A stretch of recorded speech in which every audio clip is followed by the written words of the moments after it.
گلکسی A35. سلام همراهان عزیز، خوش اومدید به بررسی گلکسی A35 سامسونگ میانرده‌ای که الان این قیمتش هم گرونتر شده. میخوایم ببینیم ارزش خرید داره یا نه. حتما کانال ما رو سابسکرایب بکنید، ویدیو رو هم لایک بکنید، کامنت هم گذاشتید که دمتون گرم. در بخش طراحی این گوشی نسبت به A34 یک مقدار پیشرفت داشته. قاب پشتی شیشه‌ای شده، فریم همچنان پلاستیکیه و ناش اذیت کننده قطره‌ای که روی A34 بوده اینجا دیگه نداریم. خدا رو شکر A35 دیگه همون پانچ هولو داره و مثل A55 شده. طراحی هم همون طراحی تکراری همیشگی هست. نمایشگر با گوریلا گلاس ویکتوس پلاس محافظت میشه و حاشیه‌های نمایشگر هم یه مقدار زیاده اما اذیت کننده نیست. در کل طراحی قابل قبولی داره ولی زیاد خوش دست نیست.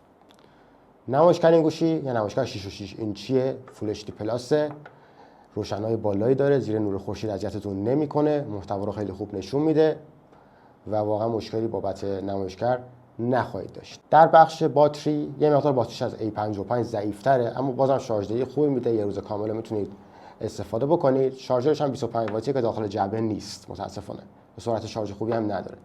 دوربین اصلیش دوربین خوبیه، عکسای خیلی خوبی میگیره، جزئیات خوبه، وایت بالانس، کنتراست اینا همه خوبه. دوربین اولترا واید زیاد چنگ و دل نمیزنه، متوسطه. دوربین 8 مگاپیکسلی اولترا واید. دوربین ماکرو هم عکسای معمولی میگیره که کارو در میاره. در کل دوربین اصلی این گوشی نسبت به دو تا دوربین دیگه‌اش واقعا عملکرد بهتری داره و با همین دوربین اگه عکاسی بکنید واقعا نیاز شما رو برطرف میکنه.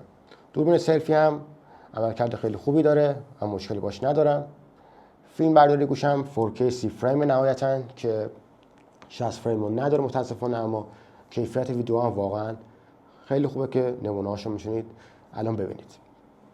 نرم افزار گوشی اندروید 14 وان UI 6 و 1 4 سال هم آپدیت میگیره و واقعا خیالتون از بابت آپدیت های نرم افزار این گوشی میتونه راحت باشه.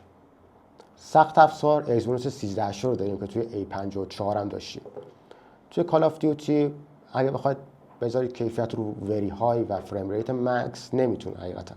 یه مقدار باید گرافیک رو بیارید پایین، مثلا گرافیک مدیوم و لو با فریم ریت مکس میتونید بازی رو اجرا بکنید بدون مشکل و به روونی 55 نیست حقیقتا، ولی خب بازی رو براتون اجرا میکنه و میتونید استفاده بکنید ازش و خیلی هم داغ نمیکنه. گوشی کنترل دمای خوبی داره. حسگر اثر انگشت گوشی یه مقدار ضعیفه، طول میکشه باز بکنه گوشی رو که نقطه ضعف این گوشی به نظرم به حساب میاد. اسپیکرهای خوبی ان، صدا بلندی خوبی داره، تفکیک صدا خوبه و رو اسپیکرها هم میشه حساب کرد. در کل A35 یه گوشه معمولیه، گوشه بدی نیست، گوشه خیلی خوبی هم نیست، در حد خودش گوشه متوسطیه.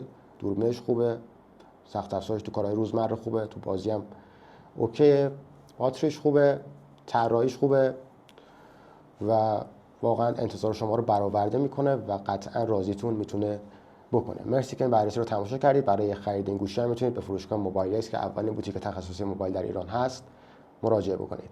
آدرس پیجشون داخل کپشن هست. تا ویدیو بعدی، خدا نگهدار.